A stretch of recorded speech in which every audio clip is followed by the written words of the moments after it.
can pose a serious problem for reading comprehension. Therefore, in order to improve your ability to understand what you read, you will need to expand your vocabulary. There are a couple of things you can do when you encounter a word you don't understand. You can look it up. Sometimes a text will provide definitions for key words either in the text or in a sidebar or glossary. Otherwise, you can look up unfamiliar words in a paper or electronic dictionary. Another thing you can do is look for clues in the word or text that can help you decipher its meaning. There are two types of clues you can look for: context clues and word part clues. In this video, I'll explain how to look for and use context clues to decipher the meaning of unfamiliar words. This will help you grow your vocabulary and improve your reading comprehension. I'll discuss word part clues in another video. What is a context clue? A context clue is a word or phrase in the same sentence or a nearby sentence that can help the reader decipher the meaning of an unfamiliar word. There are different kinds of context clues. I'll discuss each type and give some tips for how to identify them. I'll also share an example in which the unfamiliar word is in bold and the clue is in italics. Let's get started. The first type is called a definition clue. A definition clue is a word or phrase that defines the unfamiliar word. Look for words or phrases that introduce a definition for the unfamiliar word, such as is defined as, means, and refers to. Also, look for punctuation marks that set off a definition, such as quotation marks, parentheses, and brackets. Here's an example. Telepathy is defined as the ability to communicate information to another person without the use of any known senses or communication devices. In this sentence, the phrase is defined as is a definition clue that introduces a definition for the word telepathy. The second type is called a synonym clue. A synonym clue is a word or phrase that has a similar meaning to the unfamiliar word. Look for words or phrases that introduce a synonym, such as in other words, or that is to say, and also known as. Also, look for punctuation marks that set off a synonym, such as commas, parentheses, dashes, and brackets. Here's an example. The cheerleader appeared vapid, spiritless, as he delivered his pitiful performance in front of the stands. In this sentence, the dashes around the word spiritless suggest that it is a synonym for the word vapid. The third type is called a contrast clue. A contrast clue is a word or phrase that has the opposite meaning of the unfamiliar word. In other words, it's an antonym.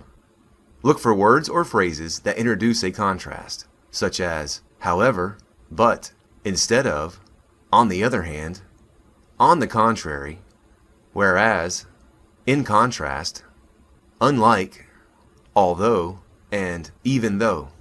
Here's an example. Lions are solitary creatures that prefer to hunt alone, but hyenas are gregarious creatures that hunt in packs. In this sentence, the word but is a contrast clue that suggests hyenas are different from lions. If lions are solitary and hyenas are gregarious, then you can guess that the meaning of the word gregarious is the opposite of solitary. A working definition might be tending to group together. The fourth type is called an example clue. An example clue is a word or phrase that provides an example to illustrate the unfamiliar word. Look for words or phrases that introduce examples, such as for example, for instance, to illustrate, like, and such as. Here's an example. The manager disliked obsequious behavior, such as fawning and kowtowing. In this sentence, the phrase such as is an example clue that suggests the words fawning and kowtowing describe obsequious. The fifth type is called an experience clue. An experience clue draws upon personal experience or background knowledge to help you infer the meaning of the unfamiliar word. Look for a word, phrase, or sentence that includes a familiar experience or information you already know. Here's an example. Television audiences are familiar with disingenuous ads that make grand promises. In this sentence, you can interpret the word disingenuous by drawing upon your experience as a television viewer. If disingenuous ads make grand promises, then disingenuous must mean something like insincere or false. Finally, the sixth type is called an adjacent clue. An adjacent clue is a word or phrase in a nearby sentence that explains the meaning of the unfamiliar word. Here's an example. Nanotechnology is becoming more widespread in society. As computer chips continue to shrink, manufacturers are placing them in everything from clothing to building materials to even the human body. In this sentence, you can guess that the phrase computer chips continue to shrink in the second sentence refers to the word nanotechnology in the first sentence. Therefore, nanotechnology has to do with technology that is very small in size. With one or more of these clues, you should be able to deduce the meaning of many unfamiliar words as you read. Be sure to check your definition with a dictionary afterward to make sure your deduction is correct.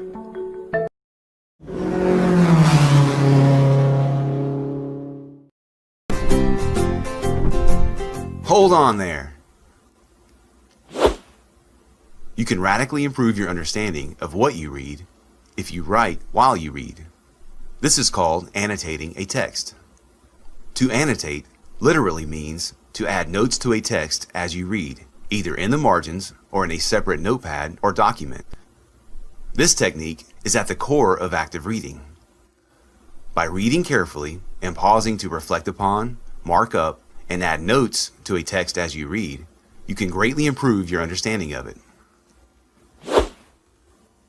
It might seem that way, but in fact, annotating can save you a lot of time. For instance, annotating while you read can help you avoid having to reread passages again and again in order to get the meaning. By actively engaging with the text the first time, you can improve your odds of understanding it without having to read it again. Also, by pausing to reflect as you read, annotating a text helps you figure out if you're understanding what you're reading so that you can reread or seek additional information to improve your understanding. This is called monitoring comprehension.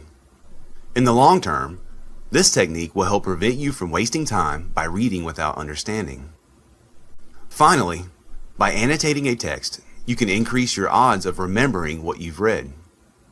You also leave behind a set of notes that can help you find key information the next time you need to refer to that text. Say, when you need to study for an exam, or when you want to cite it for a paper you're writing. In short, annotating while you read will help you get the most from the time you spend reading. So, while you may be able to read faster by reading without annotating, you can actually save time and improve your comprehension by reading carefully and pausing to reflect upon and mark up the text as you read. Good question. The first step is to pick up a pen or pencil so that you can annotate as you read. You might also want to have a highlighter handy to mark important passages or words. Now, let's talk about a system for how to annotate. The simplest way to annotate is to mark key words, phrases, or passages by highlighting, underlining, bracketing, or placing symbols next to them. In addition to this, you should also write notes in the margins. These notes are sometimes called marginalia. There are 4 reasons for adding notes in the margins. The first reason is to identify key ideas and help you remember them.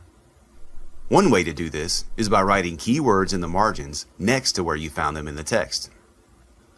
Another way to do this is by paraphrasing what you read, which means putting it in your own words and writing it down in the margin.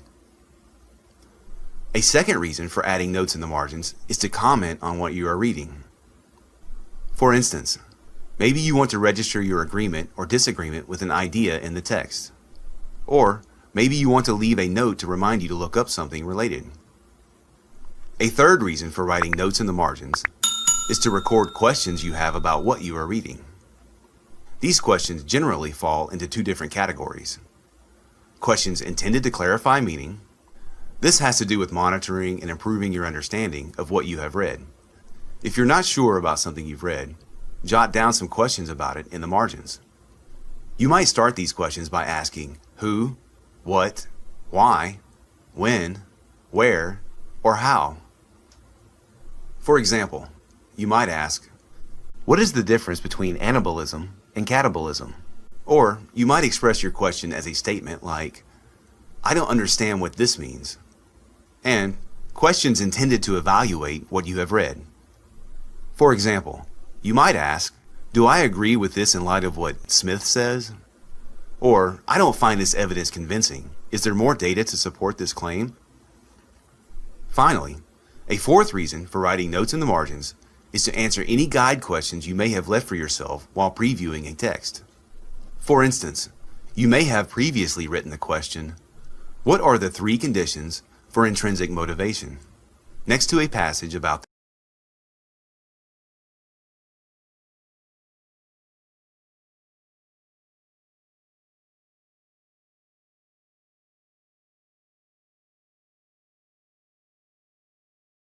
this subject. After reading the passage with this question in mind, you can now jot down your answer to the question. Autonomy, mastery, and relatedness. By recording your answers to guide questions in the margins, you can improve your comprehension and memory of what you have read. You also leave behind valuable notes for the next time you need to consult the text.